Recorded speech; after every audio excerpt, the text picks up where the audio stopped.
Imagine that you are a product designer, and you've designed a product, a new type of product, called the human immune system. You're pitching this product to a skeptical, strictly no-nonsense manager. Let's call him Bob. I think we all know at least one Bob, right? How would that go? Bob, I've got this incredible idea for a completely new type of personal health product. It's called the human immune system. Oh, I can see from your face that you're having some problems with this. Don't worry. I know it's very complicated. I don't want to take you through the gory details. I just want to tell you about some of the amazing features of this product. First of all, it cleverly uses redundancy by having millions of copies of each component, leukocytes, white blood cells, before they are actually needed to create a massive buffer against the unexpected. And it cleverly leverages diversity by having not just leukocytes, but B cells, T cells, natural killer cells, antibodies. The components don't really matter. The point is that together, this diversity of different approaches can cope with more or less anything that evolution has been able to throw up. And the design is completely modular. You have the surface barrier of the human skin, you have the very rapidly reacting innate immune system, and you have the highly targeted adaptive immune system. The point is that if one system fails, another can take over, creating a virtually foolproof system. I can see I'm losing you, Bob, but stay with me because here is the really killer feature. The product is completely adaptive. It's able to actually develop targeted antibodies to threats that it's never even met before. It actually also does this with incredible prudence, detecting and reacting to every tiny threat, and furthermore, remembering every previous threat in case they are ever encountered again. What I'm pitching you today is actually not a standalone product. The product is embedded in the larger system of the human body, and it works in complete harmony with that system to create this unprecedented level of biological protection. So, Bob, just tell me honestly, what do you think of my product? And Bob may say something like, I sincerely appreciate the effort and passion that has gone into your presentation, blah, blah, blah. But honestly, it's total nonsense. You seem to be saying that the key selling points of your product are that it is inefficient and complex. Didn't they teach you 80-20? And furthermore, you're saying that this product is siloed, it overreacts, it makes things up as it goes along, and it's actually designed for somebody else's benefit. I'm sorry to break it to you, but I don't think this one is a winner. If we went with Bob's philosophy, I think we'd actually end up with a more efficient immune system. And efficiency is always important in the short term. Less complex, more efficient, more bang for the buck. Who could say no to that? Unfortunately, there's one very tiny problem, and that is that the user of this product, you or I, would probably die within 1 week of the next winter when we encountered a new strain of the influenza virus. I first became interested in biology and business and longevity and resilience when I was asked a very unusual question by the CEO of a global tech company. And the question was, what do we have to do to make sure that our company lasts 100 years? A seemingly innocent question, but actually it's a little trickier than you might think. Considering that the average US public company now can expect a lifespan of only 30 years. That is less than half of the lifespan that its employees can expect to enjoy. Now, if you were the CEO of such a company, badgered by investors and buffeted by change, we might forgive you for not even worrying too much about what happens 30 years out. But here's something that should keep you awake at night. The probability that your company will not be around in 5 years' time, on average, is now a staggering 32%. That's a 1 in 3 chance that your company will be taken over or will fail within just 5 years. Let's come back to our tech CEO's question. Where better to turn for advice than nature, that's been in the business of life and death for longer than any company? As a lapsed biologist, I decided to immediately call a real biologist, my friend Simon Levin, professor of biology and mathematics at Princeton University. Together, we looked at a variety of biological systems, ranging from natural tropical rainforests through to managed forests and fisheries, and we asked ourselves the question, what makes these systems resilient and enduring? And what we found was that the same 6 principles that we saw underpinning the miracle of the human immune system actually cropped up again and again, from redundancy through to embeddedness.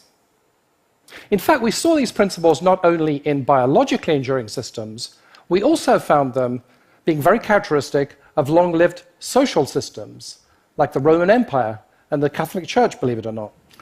We also went on to look at business and found that these very same properties also characterize businesses that were resilient and long-lived, and we noted their absence from ones which were short-lived.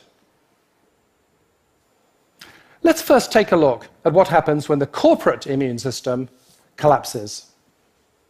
This beautiful building is part of the Shitannoji temple complex in Osaka, Japan.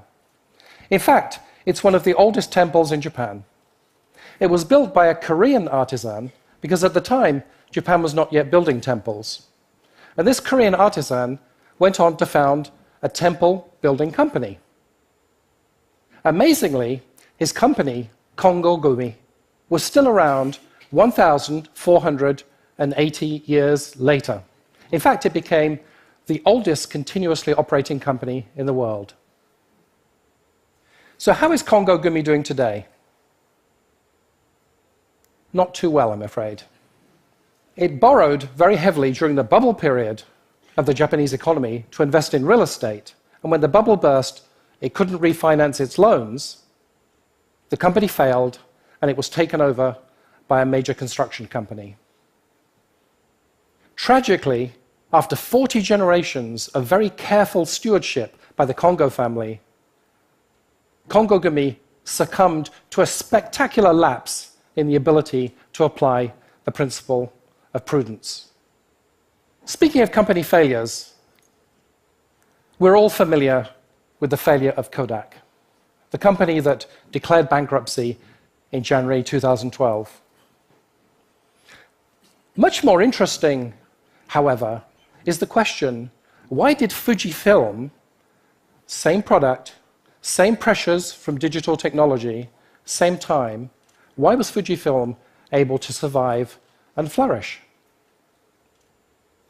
Fujifilm used its capabilities in chemistry and material science and in optics to diversify into a number of areas, ranging from cosmetics to pharmaceuticals, to medical systems, to biomaterials. Now, some of these diversification attempts failed, but in aggregate, it was able to adapt its portfolio sufficiently to survive and flourish.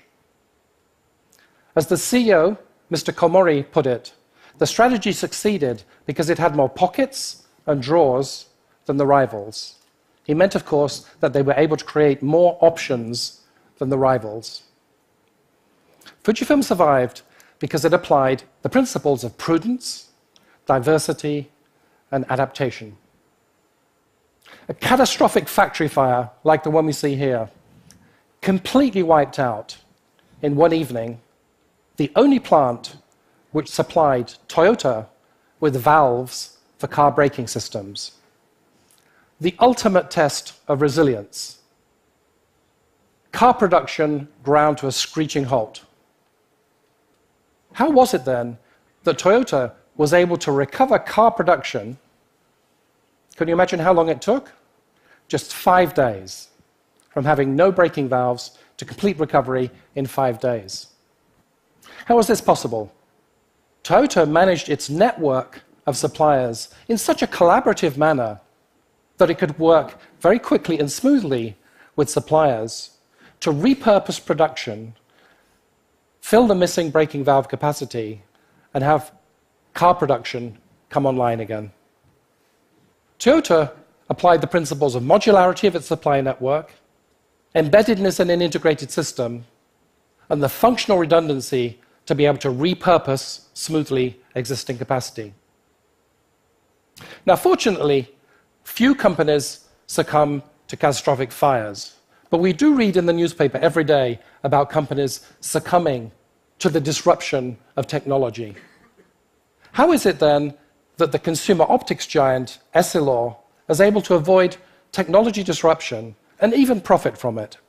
And yes, technology disruption is not only a big deal in software and electronics. Essilor carefully scans the competitive environment for potentially disruptive technologies. It acquires those technologies very early, before they've become expensive or competitors have mobilized around them, and it then develops those technologies itself, even at the risk of failure or the risk of self-disruption. Essilor stays ahead of its game, has delivered spectacular performance for over 40 years by using the principles of prudence and adaptation. Okay, if these principles are so powerful, you might be thinking, why are they not commonplace in business? Why do we not use these words every day? Well, change has to first start in the mind. If we think back to our pitch to Bob, in order to apply the principles that underpin the miracle of the human immune system, we first need to think differently about business. Now, typically, when we think about business, we use what I call mechanical thinking. We set goals, we analyze problems, we construct and we adhere to plans, and more than anything else, we stress efficiency and short-term performance. And don't get me wrong, this is a splendidly practical and effective way of addressing relatively simple challenges in relatively stable environments. It's the way that Bob, and probably many of us, myself included, process most business problems we're faced with every day. In fact, it was a pretty good mental model for business overall, until about the mid-1980s, when the conjunction of globalization and a revolution in technology and telecommunications made business far more dynamic and unpredictable. But what about those more dynamic and unpredictable situations that we now increasingly face? I think in addition to the mechanical thinking, we now need to master the art of biological thinking, as embodied by our 6 principles. In other words, we need to think more modestly and subtly about when and how we can shape rather than control unpredictable and complex situations. It's a little like the difference between throwing a ball and releasing a bird. The ball would head in a straight line probably towards the intended target, and a bird certainly would not. So what do you think? Sounds a little impractical? A little theoretical, perhaps? Not at all. Every small entrepreneurial company naturally thinks and acts biologically. Why? Because it lacks the resources to shape its environment through brute force. It lacks the scale to buffer change. And it's constantly thinking about the tough odds for a startup to survive. Now, the irony is, of course, that every large company started off as a small entrepreneurial company, but along the way somewhere, many have lost this ability to think and act biologically. They need to rejuvenate their ability to think biologically in order to survive and thrive in today's environment. So let's not just think about short-term performance. Every company I know spends plenty of time thinking about the central question of strategy: how good is our competitive game? In addition, let's also consider the second, more biological and equally important question: how long will that game last? Thank you very much.